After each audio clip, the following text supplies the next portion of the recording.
सिर्फ संदेश नहीं, अनुभव है कुंभ। बहुत से लोगों के लिए एक धार्मिक स्थल हो सकता है, लेकिन हजारों करोड़ों लोगों के लिए आध्यात्मिक यात्रा का एक गहरा अनुभव। कुंभ 4 प्रकार के होते हैं: कुंभ मेला, अर्ध कुंभ, पूर्ण कुंभ और महाकुंभ।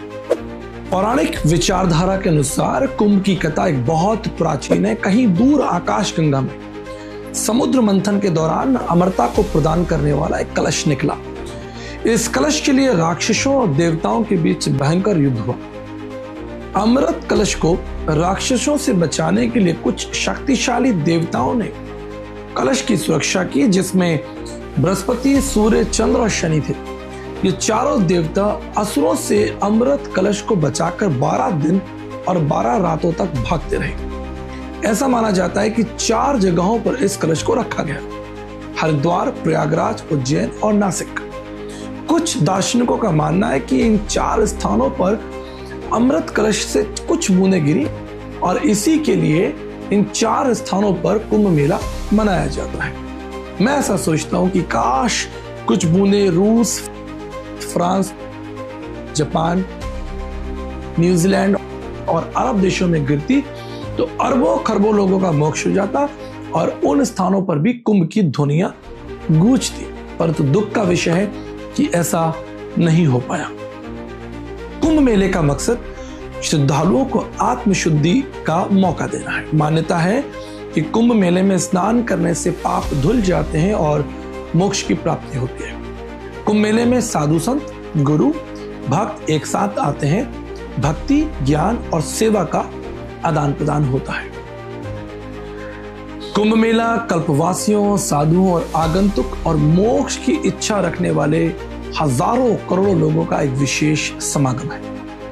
कुंभ की सबसे रोचक बात यह है कि लाखों करोड़ों लोग बिना किसी निमंत्रण के बड़ी श्रद्धा और आनंद के साथ वहां पहुंच जाते हैं। प्रिय मित्रों, मृत्यु का भय मनुष्य की सबसे बड़ी चिंता है, जिसे निकलने के लिए हर धर्म में और हर संस्कृति में एक प्रयास देखा जाता है।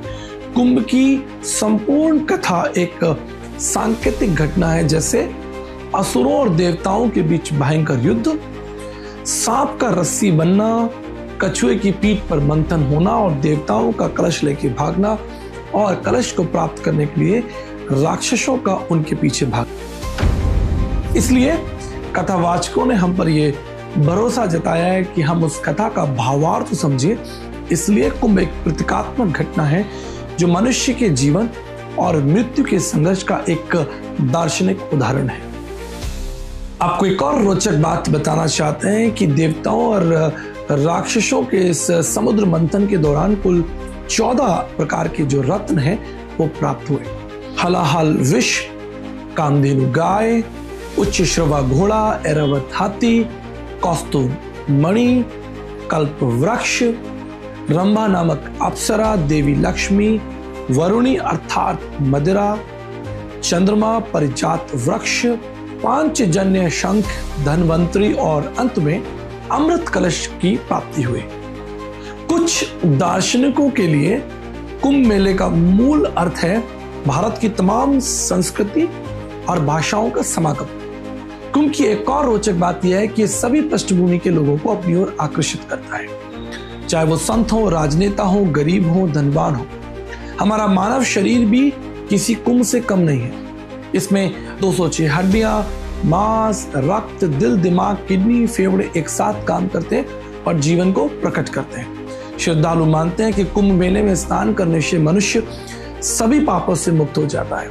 इस प्रकार वह व्यक्ति जन्म और मृत्यु के चक्कर से छुटकारा पा लेता है। निस्संदेह यह भी कहा जाता है कि मनुष्य को स्नान के बाद एक पवित्र जीवन शैली की आवश्यकता है, नहीं तो मनुष्य फिर से कर्मों के बोझ तले दब जाएगा। मित्रों, अगर भारत में सबसे बड़े सम्मेलन की बात की जाए और भारत के राष्ट्रपिता की बात ना हो तो ये वीडियो अधूरा है। 1925 में महात्मा गांधी को हरिद्वार में आयोजित कुंभ मेले में आमंत्रित किया गया था।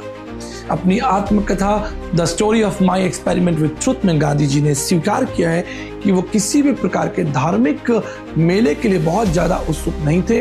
हालांकि उन्होंने इस कुंभ मेले में भाग लिया क्योंकि वो हरिद्वार के गुरुकुल के संस्थापक महात्मा मुंशी राम उर्फ स्वामी श्रद्धानंद जी से मिलने की बहुत इच्छा रखते थे। उन्होंने लिखा है कि इस यात्रा के दौरान मुझे तीर्थ यात्रियों की धर्म परायणता के साथ साथ बहुत सा पाखंड, मूर्खता और बहुत सी ऐसी बातें भी दिखाई दी जो अध्यात्म के विरोध में थी। चूंकि गांधी जी एक सिद्धांतवादी व्यक्ति थे, इसलिए वो किसी विशेष तीर्थ स्थान में रुचि नहीं रखते थे। वह अपने आसपास की चीजों को निष्पक्ष और तार्किक रूप से देखने की शक्ति रखते थे। इस महान धार्मिक मेले में कई घटनाओं और कमियों को देखकर भी वो काफी निराश हुए, जैसे भ्रष्टाचार, छल कपट और बहुत से असामाजिक गतिविधियों ने उन्हें बहुत खेदित किया।